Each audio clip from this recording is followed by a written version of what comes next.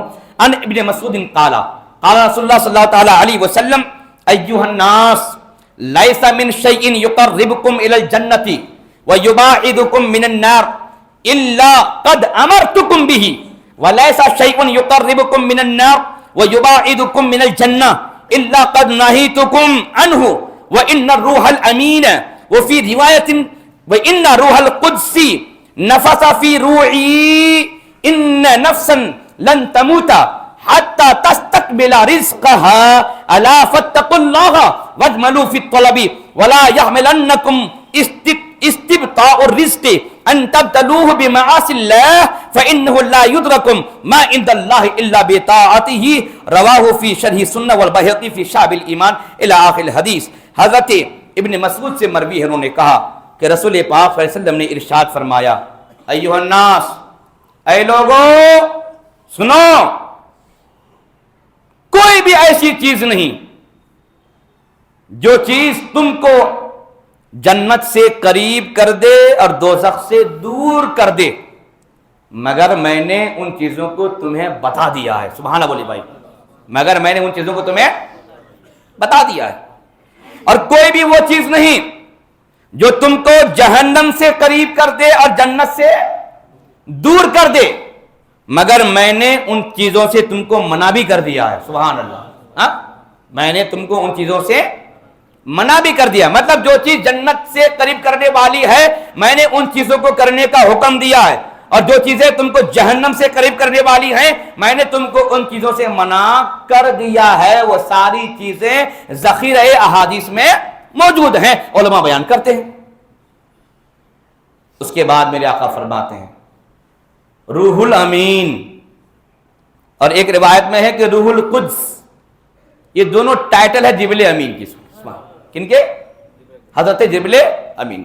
روح الامین اور روح القدس وہ آئے اور انہوں نے میرے دل میں اللہ کا پیغام ڈالا، اور پیغام یہ ڈالا کہ کوئی بھی جان، کوئی بھی نفس، کوئی بھی ذی روح ہرگز نہیں مرے گی جب تک کہ وہ اپنے حصے کی روزی مکمل نہ کر لے. سبحان اللہ بھائی، جب تک کہ وہ اپنے حصے کی روزی مکمل نہ کر لے. تو جب یہ ہمارا اعتقاد و ایمان ہے، نبی پاک کی حدیثوں سے ہمیں جب یہ اسپرٹ مل رہی ہے تو ہر مسلمان کو خوددار بننا چاہیے. ہر مسلمان کو خوددار بننا چاہیے. مسلمانوں کو چاپلوسی یہ زیب نہیں دیتی.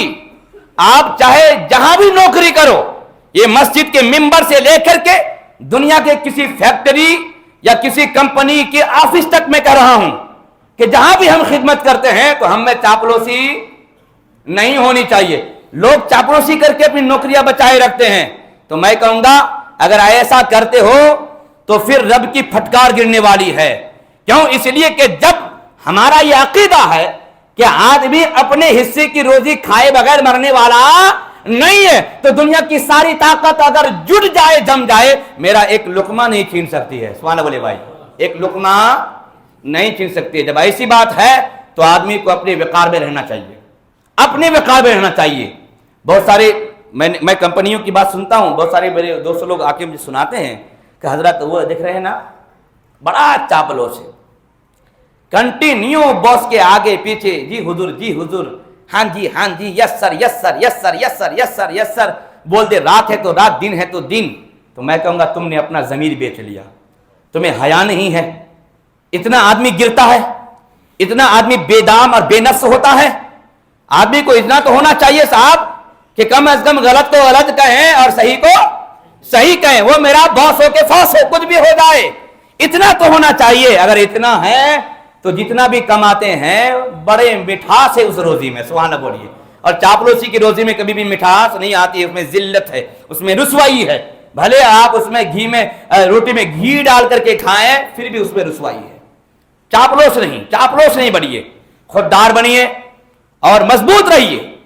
حق کو حق اور غلط کو غلط بتانے کی اسپرٹ اپنے اندر جمائے رکھے، مضبوط رکھیے. سنیں کیوں؟ اس لیے کہ میرے آقا کریم کو رب نے، سبحان اللہ تو بولے بھائی، رب نے اپنا پیغام سنایا جبریل کے ذریعہ سے کہ کوئی بھی نفس کوئی بھی جان لن تموتا ہرگز نہیں مر سکتی حتی تستکمل رزقہا جب تک کہ اپنے حصے کی روزی کو مکمل نہ کر لے. صاحب یہ ہے روزی. یہاں روزی میں کیا ہے؟ کھانا بھی اور پینا بھی اور ہوا یہ سب آدمی کے حق میں جتنا لکھ دیا گیا ہے جب تک یہ پورے نہیں کریں گے آدمی مرے گا نہیں. آپ دیکھتے نہیں ہیں کہ آدمی اچانک کوما میں چلا گیا, اس کی روح تو باقی ہے, سانس چل رہی ہے, نہ کھا پا رہا ہے نہ پی پا رہا ہے, 4-5 دن سے آدمی بے ہوش ہے, نہ کھا پا رہا ہے نہ پی پا رہا ہے. تو میں کہوں گا کھا اور پی اس لیے نہیں پا رہا ہے کیونکہ اپنے حصے کا کھانا پینا مکمل کر لیا ہے. بے ہوش اس لیے ہے کہ ان کے حصے کی ہوا کا حصہ باقی ہے. وہ سانس لے لے گی وہ ہوا کا حصہ, اور جب وہ حصہ مکمل ہو جائے گا پھر موت واقع ہو جائے گی. سبحان اللہ بولے بھائی.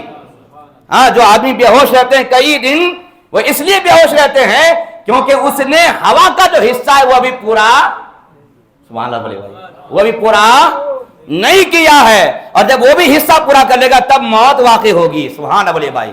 تو جب اس طرح کی باتیں ہیں تو مسلمانوں کو اس حوالے سے مضبوط ایمان ہونا چاہیے. اس کے بعد میرے آقا فرماتے ہیں, اے لوگوں اللہ سے تقوی اور پرہیزگاری اختیار کرو, اور وجملوا فی الطلب, اور روزی کے تلاش میں بالکل بٹوین وے, جس کو بولتے ہیں اعتدال, درمیانی والا چال, درمیانی والا حصہ اختیار کرو.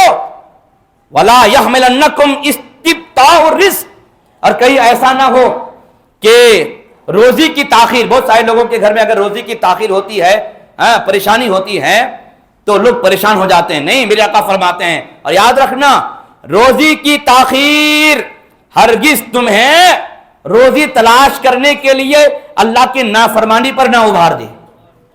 اللہ کی نافرمانی پر نہ ابھار دے. مطلب تاخیر ہو رہی ہے تو تاخیر پر صبر کرو, توکل اللہ پر رکھو, کیونکہ تاخیر ہو کہ تعجیل ہو, جلدی ہو کہ لیٹ ہو, یہ سب اللہ کی طرف سے ہے. جب ہے یہ فکس تو آدمی کو اس حوالے سے مضبوط رہنا چاہیے. میرے آقا فرماتے ہیں کہ کہیں ایسا نہ ہو کہ روزی کی تاخیر تم کو روزی کے تلاش میں اللہ کے نافرمانی پر نہ ابھار دے. یاد رکھنا فَإِنَّهُ لَا يُدْرَكُ مَا عِندَ اللَّهِ إِلَّا بِطَاعَتِهِ, کیوں؟ اس لیے کہ اللہ کے پاس جو چیز ہے اللہ کی طاعت ہی سے وہ چیز ملتی ہے. سبحان اللہ, اللہ کی فرما برداری ہی سے وہ چیز ملتی ہے. تو رب کی بارگاہ سے اگر لینا چاہتے ہو تو یاد رکھنا اللہ کی اطاعت کرو گے تو اللہ تعالیٰ ضرور تمہیں اپنی طرف سے عطا فرمائے گا. سبحان اللہ بولے بھائی, سبحان اللہ. وقت کتنا ہوا؟ جی 57 ہو گیا. جی دیکھیے بہت ساری حدیثیں ہیں یہاں پر باقی ہیں, کیا کریں. ہاں یاد رکھیے میرے آقا کریم نے بہت ساری حدیثیں یہاں پر موجود ہے, باقی ہیں. میرے آقا فرماتے ہیں زہد اور تقوی اختیار کرو. اور زہد اور تقوی کا یہ مطلب نہیں کہ تم حلال چیز کو اپنے اوپر حرام کر دو اور جو بھی پراپرٹی مال و اسباب تھے سب کو تم ضائع کر دو, نقصان کر دو, اور فقیر بن کر کے جھولا لے کر کے نکل جاؤ, آل اولاد کو فقیر بنا دو. یہ زہد و تقوی نہیں ہے. بہت سارے آج کل بھی بہت سارے یہ لچے لفن کے پیر لوگ جو گھومتے ہیں, ہے نا, حلال گوشت حلال ہے صاحب, لیکن اپنے اوپر کرائے نہیں, گوشت سے پرہیز ہے, گوشت سے پرہیز ہے. حالانکہ جسمانی کوئی کمزوری نہیں ہے, وہ اپنے سے حلال چیز کو اپنے اوپر حرام کر کے بیٹھا ہوا ہے. بہت سارے ایسے لوگ خالی لوگوں میں دھوس جمانے کے لیے ایسی بات کرتے ہیں. یہ ناجائز و حرام ہے, اور اللہ کا حلال کردہ کو حرام کرنا, حرام کردہ کو حلال کرنا یہ کفر ہے. کیا بولیے؟ یہ کفر ہے. جو حلال ہے حلال, جو حرام ہے حرام. تو زہد اور پرہیزگاری تقوی اس کا نام نہیں کہ آپ حلال چیز کو اپنے پر حرام کر لو گے. نہیں, میں نہ بریانی کھاتا ہوں, نہ میں پلاؤ کھاتا ہوں, میں کیا بھی نہیں کھاتا, صرف سوکھی روٹی کھاتا ہوں وغیرہ وغیرہ. کیوں صاحب؟ کہ نہیں, میں نے وہ سب کو اپنے اوپر حرام کر لیا ہے. اگر ایسا بول دیے آپ تو دائرے ایمان سے نکل گئے, خارج ہو گئے, کافر ہو گئے. آپ کون ہوتے ہیں کہ اپنے اوپر گوشت کو حرام کر دیں, پلاؤ کو حرام کر دیں؟ اللہ نے حلال رکھا ہے اسے. تو زہد پرہیزگاری تقوی یہ حلال کو حرام کرنے سے اور اپنے مال و اسباب کو یوں ہی نقصان کر دینے سے آدمی متقی اور زاہد نہیں بنتا ہے. بلکہ میرے آقا فرماتے ہیں دنیا میں اگر تم متقی پرہیزگار اور زاہد بننا چاہتے ہو تو زاہد اس طرح بنو کہ جو تمہارے قبضے میں ہے تمہارا بھروسہ اس پر اتنا نہیں ہونا چاہیے، بلکہ اللہ کے قبضے میں جو ہے تمہارا بھروسہ اس پر ہونا چاہیے، تمہارا بھروسہ اس پر ہونا چاہیے۔ اسی کا نام ہے زہد فی الدنیا۔ سبحان اللہ بولے بھائی، اسی کا نام ہے زہد فی الدنیا۔ اس کے بعد میرے آقا فرماتے ہیں اگر تم کو کوئی مصیبت آ گئی ہے تو یاد رکھنا تم مصیبت میں ثواب کمانے کے چکر میں رہو۔ سبحان اللہ بولے بھائی، ثواب کمانے کے چکر میں رہو۔ مصیبت آئی ہے تو ثواب کیسے کمائیں گے کہ مصیبت آئی ہے تو اس میں صبر کرو، اور جب تک صبر کرتے جاؤ گے اللہ اس مصیبت میں تمہیں ثواب دیتا جائے گا۔ رب قدیر ہم سب کو توکل اور صبر کی توفیق عطا فرمائے۔ آج میرا موضوع تھا توکل اور صبر۔ کیا بولے؟ توکل اور صبر۔ توکل کہتے ہیں اللہ پر ہر کام کو سپرد کر دینا، اللہ کے حوالے کر دینا، اور صبر کہتے ہیں مصائب و آلام میں ڈر اور خوف کو چھوڑ دینا، اور اللہ کے حکم پر، اللہ کی رضا پر اپنی رضا کو ڈیپینڈ کرنا، یہ ہے صبر۔ اللہ تعالی ہم سب کو توکل اور صبر کی توفیق عطا فرمائے۔ السلام علیکم ورحمۃ اللہ وبرکاتہ۔